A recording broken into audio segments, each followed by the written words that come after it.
اسلامی تاریخ میں کچھ کردار ایسے ہوتے ہیں جو رہتی دنیا تک انسانیت کے لیے ہدایت کا چراغ بن جاتے ہیں۔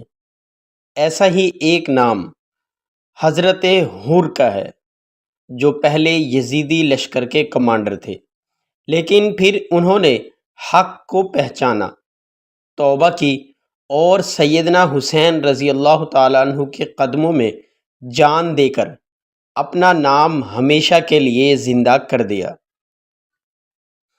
حضرت حر کا تعلق عرب کے معروف قبیلے بنی ریح سے تھا، جو بنی تمیم کی ایک شاخ تھا۔ وہ کوفہ کے ایک بہادر، نڈر اور اصول پرست سپہ سالار سمجھے جاتے تھے۔ کوفہ کے گورنر ابن زیاد نے امام حسین رضی اللہ تعالیٰ عنہ کو روکنے کے لیے جو پہلا لشکر بھیجا، اس کی قیادت حضرت حر بن یزید کو سونپی۔ امام حسین رضی اللہ تعالیٰ عنہ کو اہل کوفہ نے خطوط لکھ کر بلایا تھا۔ ابن زیاد کو جب معلوم ہوا تو اس نے فوری لشکر ترتیب دیا تاکہ امام رضی اللہ تعالیٰ عنہ کو گرفتار یا شہید کیا جا سکے۔ حر کو حکم ملا کہ امام کو روک کر قید کر لے یا واپس بھیجے۔ حضرت حر نے 1000 کا لشکر لے کر امام رضی اللہ تعالیٰ عنہ کا راستہ روکا۔ مقام شراف یا ذو حسم پر سیدنا حر اور امام حسین رضی اللہ تعالیٰ عنہ کا پہلا سامنا ہوا۔ امام رضی اللہ تعالیٰ عنہ نے حر کے لشکر کو پانی پلایا، حالانکہ وہ دشمن تھے۔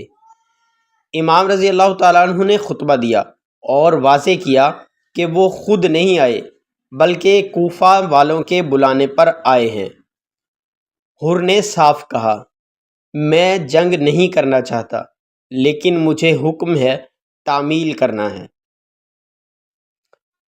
حر امام رضی اللہ تعالیٰ عنہ کی شخصیت، حلم، تقوی اور سچائی سے متاثر ہو چکا تھا۔ اس کا ضمیر ملامت کرنے لگا۔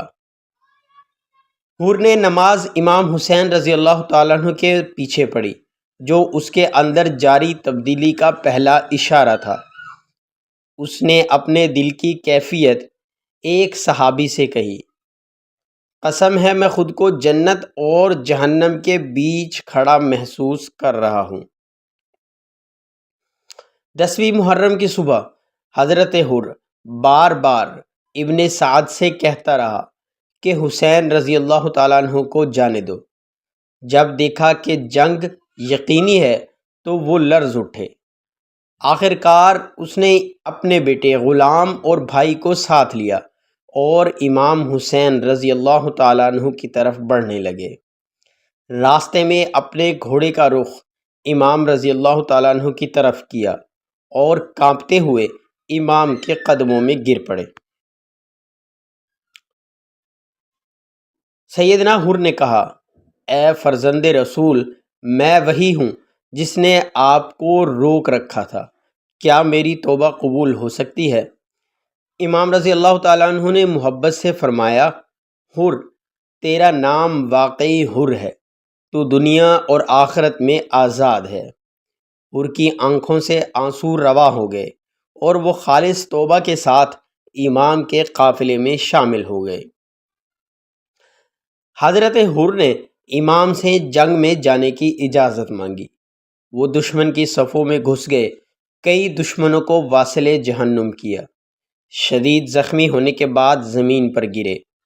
امام رضی اللہ تعالیٰ عنہ نے خود ان کے پاس تشریف لے جا کر فرمایا، اے حر، تو نے دنیا اور آخرت میں فلاح پائی۔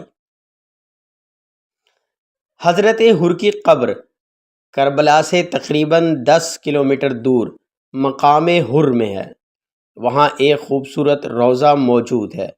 آج بھی زائرین حر کے مزار پر حاضر ہو کر توبہ، سچائی اور وفاداری کا سبق سیکھتے نظر آتے ہیں۔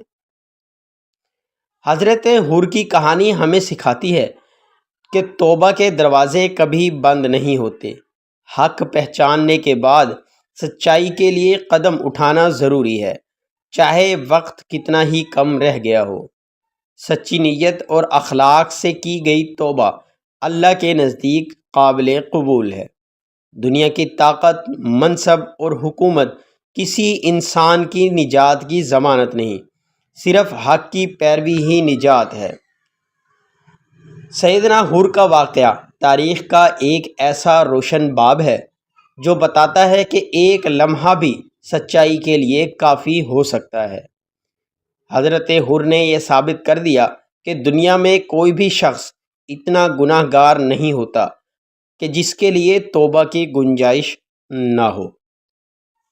امید کرتا ہوں آج کی ویڈیو بھی آپ کو پسند آئی ہوگی۔ چینل کو سبسکرائب کر لیں اور بیل آئیکن کو ضرور پریس کر دیں تاکہ ہر نئی آنے والی ویڈیو سب سے پہلے آپ تک پہنچ سکے۔